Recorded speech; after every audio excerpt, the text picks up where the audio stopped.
What's up, everybody? January 2nd. Let's fucking go. Take a deep breath and talk to God. Let's just get into it with the just for today. Sometimes when we pray, a remarkable thing happens. Well, first off, let's talk about prayer. Some people think that prayer should be an 11th step thing. No, you can do prayer any day. By definition, what is prayer? Prayer is just a request or expression of thanks. So merely a request, like, can I have this? Can I get some help? How about you give me some help? Or an expression of thanks or gratitude. So this is specifically talking about asking for help or giving gratitude in form of a prayer, okay? Sometimes when we pray, a remarkable thing happens.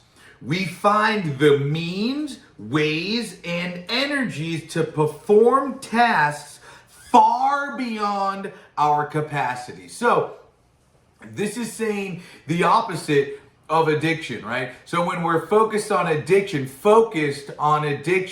generally the getting and using and finding ways and means to get more drugs. What we're saying here is to use prayer, request for help or expression of thanks, to find the ways and means and energy, the power to perform the tasks far beyond our capacity. So even when we don't think we can, we use prayer to perform these tasks far beyond our capacities. Now, I wonder, given the title of the Just for Today, what do I think the task is, the ways and means to get this capacity far beyond our abilities? Is probably taking a deep breath. But let's just get into it. Coping successfully. So coping successfully, not unsuccessfully. What does successful coping look like? So coping successfully with life's minor annoyances and frustrations is sometimes the most difficult skill we have to learn in recovery. So when we are coping successfully with the minor annoyances, okay, what are some minor annoyances? Spilling coffee, being late, sleeping in, just these little things that aren't that big of a deal, maybe traffic type of stuff, food, messing up dinner, maybe your cook messed up dinner, spill your coffee, something small, some minor annoyance or frustration. Sometimes these are the most difficult things that we have to learn to deal with in recovery. Not the death of a loved one, the finances, the breakup, the fucking being fired or let go of a job. We're talking about sometimes these little things, these minor annoyances and frustrations are the number one things that we have to cope with. And how do we do this successfully? Doing this successfully is difficult. One of the most difficult.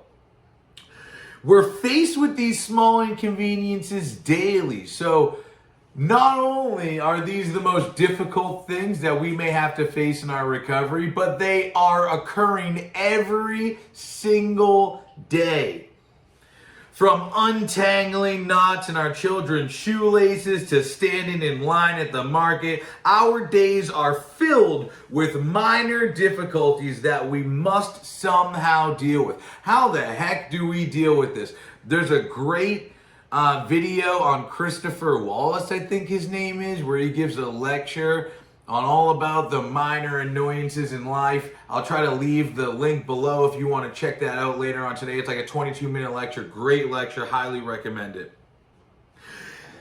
These minor difficulties, how do we deal with them? How do we not lose our shit or hang on to that resentment or anger? If we're not careful, we may find ourselves dealing with these difficulties by bullying our way through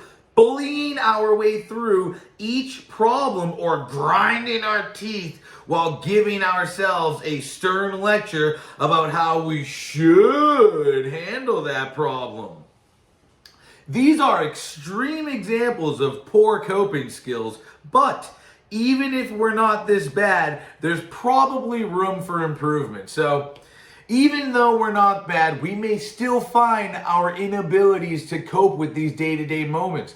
In these, like the kid, for instance, in the shoelaces, these day-to-day moments not only may not have a major impact on us, but they may have a major impact on other people. You know, us with our inability to not say something may impact strangers or whatever the case may be. Even though these are big examples, it's just that affects people. That affects our relationships. Each time life presents us with another little setback to our daily plans, we can simply take a deep breath, and talk to the God of our understanding. Here's the solution. So every single day, you hear my dogs fighting in the background?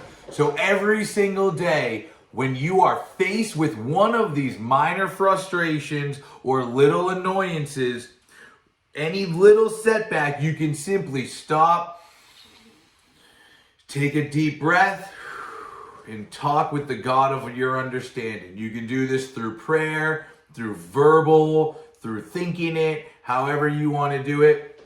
Some people do it in form of a mantra. So I will do a mantra. I'll take a deep breath and I'll say the serenity prayer. God, grant me the serenity to accept the things I cannot change, the courage to change the things I can, and the wisdom to know the difference. Now, you wouldn't know that I'm saying that because I'm just, yeah, totally. So you can kind of tell, but that, to me, is a lot better than, you stupid son of a, like losing my shit, you know? So just stopping, taking a deep breath, saying the serenity prayer, admitting my powerlessness over the situation, whatever the example is that we can do to take a deep breath and to take a second and communicate with God of our understanding gives us the opportunity to meditate and think deeply about how can we approach this from a different perspective. And just using those two prayer and meditations creates creates time in between thought and behavior, which is the opposite of impulsive. We want that. We want good, solid decision making where we're evaluating the situation, and prayer meditation opens that opportunity. Knowing we can draw patience, tolerance, or whatever we need from that power, we find ourselves coping better and smiling more often. So in this deep breath, we hopefully are drawing, okay, I need to be more patient, I need to be more tolerant, honest, I need this power that I don't have right now. I need this means, ways, or energy to perform the task that's beyond my capability. Without taking this deep breath and praying for this remarkable thing to happen, I'm going to act on impulse, do the wrong thing, and cause more issues for myself. Just knowing that we can step back and draw the patience, the tolerance, and anything we need from taking a deep breath and praying, we give ourselves better coping skills. We literally allow more opportunity to come in between us and doing the wrong thing. It allows us to smile more. I'll just smile knowing that whatever, this is gonna be over soon or whatever the case may be. Just for today, I will take a deep breath and talk to my God whenever I feel frustrated. So just for today, if we feel any sort of frustration, just take a deep breath and try to talk to your God in whatever manner it is. Maybe you need to remove yourself from the situation. Maybe you need to say it in your head. Maybe you take a deep breath and talk to your God, not when you're feeling frustrated. Now, the goal is to build that conscious contact and improve it in a way where we're just doing it when we feel like it, or even when not necessarily when we're prompted to. This is specifically when we feel frustrated, but you can be proactive and practice that, so when the frustration comes and the game time comes, you're more willing to engage in it better. Because if you're not practicing, then when the time comes in your frustration, you may fail. So don't, even though this is telling you to do it when you're frustrated, do not undermine pausing, taking deep breaths, and doing this in your own life, okay? Where do I see this in other areas? When I'm not frustrating, when I'm taking a deep breath to try to fall asleep. telling myself to calm down. I see this in all different areas of your life. So just for today, that's what we're gonna do. I hope this video helps someone, and I will see you tomorrow, same time, same place. Enjoy the rest of your day.